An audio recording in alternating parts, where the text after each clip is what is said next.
Aujourd'hui l'économie podcast Angela Merkel avance en freinant sur la réforme de la zone euro par Dominique Bayard. Angela Merkel lors de sa visite à Lisbonne, le 31 mai 2018. Reuters, Raphaël Marchant dans un entretien donné hier au Frankfurter Allgemeine Zeitung, Angela Merkel détaille sa vision des réformes de la zone euro en faisant des concessions à Emmanuel Macron. Est-ce assez pour donner un nouveau souffle à l'union monétaire? Le premier mérite des précisions apportées par la chancelière allemande, c'est de donner du grain à moudre au tandem franco-allemand et donc de le remettre en selle. Il est temps. Cela fait 8 mois que le président Macron a formulé sa vision des réformes, dans son discours de la Sorbonne, et 8 mois donc qu'il attend une réaction étoffée de Berlin. L'Élysée se réjouit de voir que la chancelière soutient les deux grandes propositions françaises pour la zone euro. Un fonds monétaire européen à activer en cas de crise, et un fonds d'investissement pour soutenir la croissance. Le couple franco-allemand peut donc se mettre au travail pour finaliser la feuille de route qui sera soumise aux 27, lors du sommet prévu à Bruxelles à la fin du mois. Angela Merkel est favorable à une plus grande convergence des économies de la zone euro, mais pas à n'importe quel prix, à un prix qui doit rester modique, c'est le moins qu'on puisse dire. Quand Emmanuel Macron rêve d'un fonds d'investissement de 200 milliards d'euros pour doter l'Europe de champions de l'intelligence artificielle par exemple, Angela Merkel pense plutôt à un fonds doté d'une dizaine de milliards d'euros. Fidèle à une gestion rigoureuse de l'argent public et à la tradition démocratique allemande, la chancelière n'imagine pas un seul instant distribuer de l'argent sans que les parlementaires de chaque pays ne puissent contrôler l'usage qui en est fait. Quant au Fonds monétaire à l'européenne qui a vocation à soutenir un pays en crise, là encore Angela Merkel insiste sur ses limites.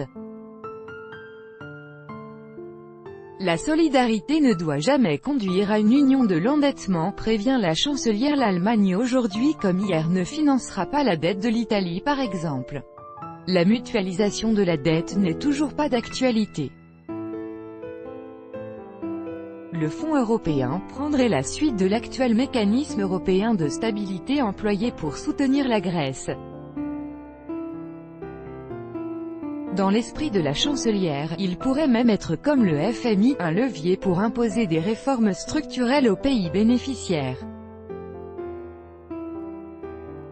La chancelière accepte que ce fonds puisse être activé à titre préventif, pour soutenir un pays en difficulté avec un prêt à court terme, sur 5 ans. Mais là encore avec des conditions strictes, seulement si les difficultés rencontrées viennent de l'extérieur. Et enfin le dispositif reste contrôlé par les États, pas question d'en faire un mécanisme automatique mis en œuvre par la seule Commission. Ce sont des réformes à minima que propose la chancelière, très loin des ambitions du président Macron. Au moment où l'appartenance de l'Italie à la zone euro est à nouveau remise en question, Angela Merkel a fini par lâcher du lest. Et aussi parce que le contexte mondial lui est moins favorable. En imposant à l'Europe une hausse des droits sur l'acier et l'aluminium, Donald Trump veut surtout s'en prendre à l'Allemagne, pays avec lequel les États-Unis accusent un important déficit commercial.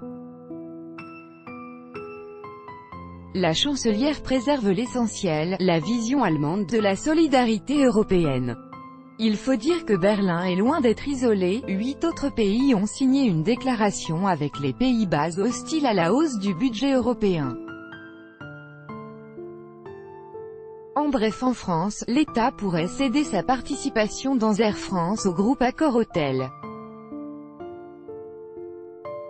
Cela fait longtemps que l'hôtelier convoite la compagnie et il a donc confirmé ses intentions au quotidien Les Échos. L'État de son côté n'a pas voulu commenter. Cette opération pourrait bouleverser le destin de la compagnie.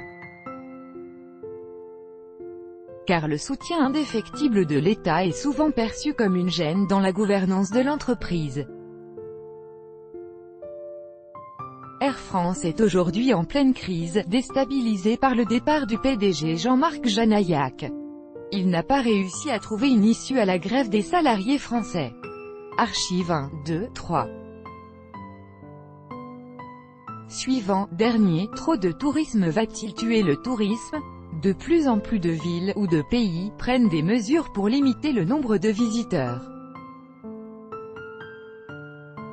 C'est le cas de la ville d'Amsterdam aux Pays-Bas. L'Italie sème la panique sur les marchés. La crise politique en Italie a provoqué hier un vent de panique sur les marchés européens. Ils ont tous terminé la séance en baisse. La diffusion télé du foot, nouvel enjeu du bras de fer entre le Qatar et l'Arabie Saoudite. Le bras de fer entre le Qatar et ses voisins du Golfe se déploie maintenant dans la sphère du foot business.